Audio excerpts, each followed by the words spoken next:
Hey, what's up guys, TechTitan here, and before I begin this video, as always, I want to thank you all so much for watching my content. If you do enjoy my videos, make sure you leave a thumbs up and make sure you're subscribed to the channel. With that being said, I'm excited to finally get this phone in-house. So this is the 2023 model of the Motorola Moto G Stylus series, and this is the 5G model. So we have a lot to talk about. I've spent a couple of days with this phone, so I can kind of give you my initial review. I'm also working on doing a camera review as well as an actual full in-depth review of this phone that will give you guys more details, but stay tuned for that. All that is in the works.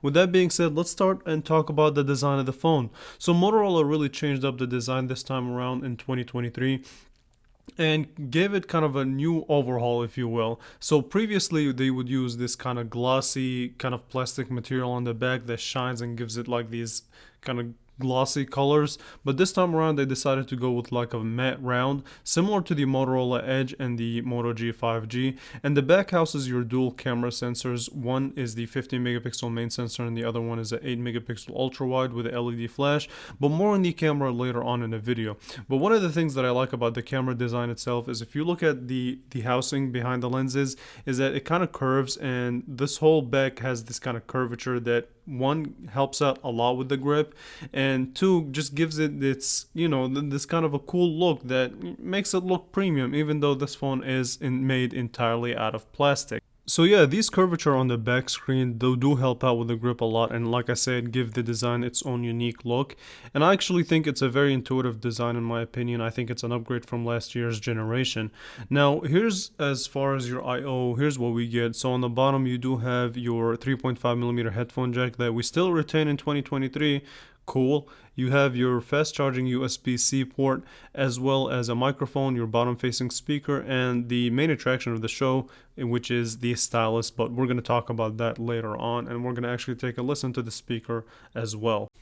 On the right hand side, we do get the power button slash fingerprint sensor, as well as the volume up and down. Now here's the thing with these buttons though, I'm not really a big fan. I feel like the quality on them is not as good as it should be. Understand that this is, at the end of the day, a $299 phone, which is an incredible value if you ask me, but the buttons are kind of mushy. They're not as tactile, especially the power and fingerprint sensor. But with that being said, they work, they do the job. The volume button are slightly better than the power button, but that's besides the point. I feel like the buttons should have been slightly better quality. And that's basically the main idea behind the design. Overall, it's a decent overall design. Alright, so let's talk about this display. So on the front you do get a 6.6 inch 1080p display, and it is IPS LCD panel. Now Motorola has had a really good quality track record as far as the display goes, and this is no exception. So I'm not saying that this is the best display for $299. Obviously it's not. The Pixel 6a does have a better display with its OLED technology. The Samsung Galaxy A54, while slightly higher, does still have the better display.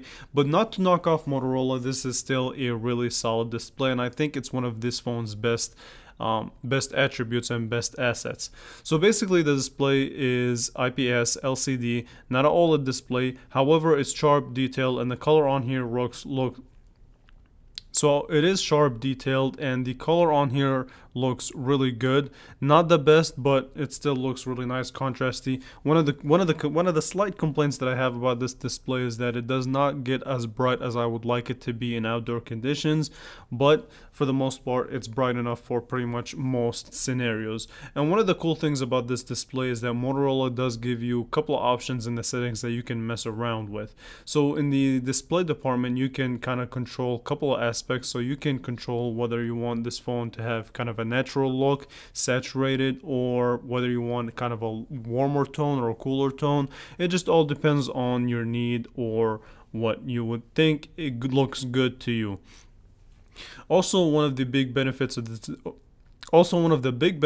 this display is the fact that it does support up to 120 Hz refresh rate.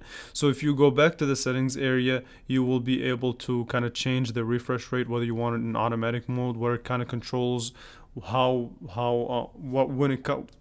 so whether you want it in automatic mode where it controls the refresh rate, or whether you want to keep it at 60 Hz, which will save battery, or 120 Hz, which kind of kills battery a little bit, but that's what you pay for, and I just kept it at 120 hertz. Overall, though, the display is definitely very positive. I really like it. It's not, like I said, it's not the best display, but it's a really, really solid $299 display. Again, my biggest problem is brightness. And when it comes to content consumption, no doubt I really enjoyed watching videos and just browsing through the internet. And just like I said, so overall, though, it's a very enjoyable experience if you want to consume your content, watch videos, browse social media. I think you'll have no problem at all with this display. Now, the speaker on here is also pretty solid, so you get kind of a dual speaker setup, the bottom-facing speaker as well as the microphone, as well as the earpiece up at the top next to the front-facing camera that also acts as a speaker. It's really good. So take a listen and we'll get back. Since we live in a crazy world where camera protrusion is at an all-time high. So if we look at our buttons, so on the right-hand side you have your power button / fingerprint as well as your volume up and down. Now, I do have to say this, the power / fingerprint sensor is really smaller than the average power / fingerprint sensor that I've seen in phones, and the volume up and down are not as clicky or as tactile. So Motorola did cheap out a little bit on that. And one complaint that I have about it is that the buttons are placed higher. So overall, a really solid speaker combined with a really solid display definitely gets a thumbs up from me in that regard. Now let's switch back topic of conversation and go and talk about the dual camera setup here. So you get a 50 megapixel main sensor with f1.8 aperture that can shoot up to 4K video, and you can shoot up to 1080p as well if you'd like. As far as the optical image stabilization, it's not really there, but it does use digital stabilization to help stabilize your video. And I will be, like I said, doing a full camera in-depth review on this phone, so make sure you're subscribed if you haven't subscribed already. And the second sensor acts as a ultra wide as well as a depth and a macro sensor, but it's more so an actual ultra wide sensor, and it is a 8 megapixel at f2.2 aperture. Overall, though, as far as the camera goes, to me it seems like it has a lot of positive attributes, and Motorola just makes the camera app a smooth and really quick experience. So taking pictures is really snappy, really quickly, just point and shoot. I haven't really experienced a lot of lag. I've read a couple of reviews that say that there has been times where the camera app did lag on them. I haven't experienced that particularly myself. I mean, I've only had this phone for a couple of days, so we'll see. One of the things that I do want to say though is that when I switched to 4K video, for whatever reason, there was slightly a bit of lag when moving the phone and having to focus on the subject, but I'll show you guys that in the actual full review of the camera. So make sure you stay tuned and make sure you stay subscribed. More on the camera again later on. So let's again switch topic of conversation and talk about the specs of this phone. So here's your spec sheet and we'll talk a little bit more about it. But basically the chipset of choice, Motorola decided to go with the first generation of the Qualcomm Snapdragon 6 Gen 1 4nm architecture, octa-core, where 4 of the cores are clocked at 2.2 gigahertz and the other 4 are clocked at 1.8 gigahertz. You also get the Adreno 600, and this particular model has 128 gigabyte of storage as well as 6 gigabytes of RAM. So you can opt out for the 256 gigabyte storage, or if you want the 95G model, which I do not recommend, you can get 4 gigabytes of RAM and 128 gigabyte of storage. With that being said, so as far as the performance goes, this phone seems to be very smooth, very snappy. Not only does the Qualcomm Snapdragon 6 Gen 1 processor does a pretty good job in opening up apps and keeping up with this phone's demand, it actually, thanks to the 120 Hz refresh rate, the experience is just that smoother and just that much faster. So browsing the web, I had no issue reading up articles, and the way that it loads is very quick and very smooth. So really, this phone didn't give me a lot of trouble when it comes to performance. And Qualcomm basically made these new budget-friendly processor, starting with the Snapdragon, I believe it was the Snapdragon 2 Gen 1, and then Snapdragon 4 Gen 1, and then the Snapdragon 6, and then the Snapdragon 8. So this kind of falls in between the budget and high-end flagship specs, but yeah, we'll talk about that later on in a different video though. So the main attraction of this phone is of course the stylus. Now you can opt in and use the stylus, and you can opt out and not use the stylus but still have it as an extra additional feature. And listen, that's where this phone kind of gets its glory from, the addition of this stylus.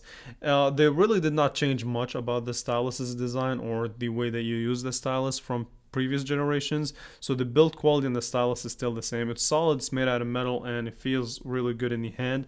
As far as the usability goes, it's up to you whether you think this is a gimmick or not. I really found it to be useful, but I'm gonna be 100% honest with you. I did not really use it consistently throughout. It has some really useful feature. You can also add features if you'd like, and they give you an array of apps to add it to your quick features and quick launch. And you can also use it to it has this kind of paper calculator where you can write out an equation and then we'll just solve it for you. You can sign documents, you can browse web, copy paste features, and just use it as kind of a, to go through your emails, sign documents, go through PDFs, and things of that nature. If you want to use it to sign documents again, you can do so. So it does have some neat features here and there, and you can actually, one of the cool features that I really saw myself using more and more is the ability to kind of do these written searches where you would actually write out what you want to search instead of typing it out. Now, it is a hit or miss. It's not 100% accurate, but for the most part, it works.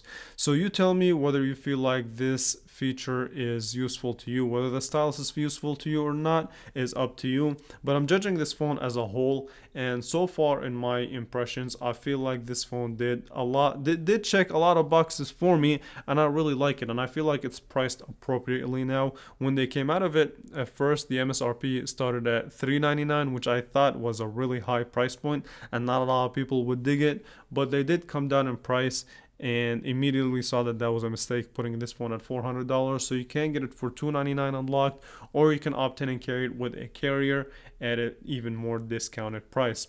Now, with that being said, I am again working on a full review, a camera review. So more on this phone, more coverage on this phone is coming really soon. Make sure you're subscribed, make sure you like this video, and yeah, I will catch you guys in the next one. Thank you all so much for watching.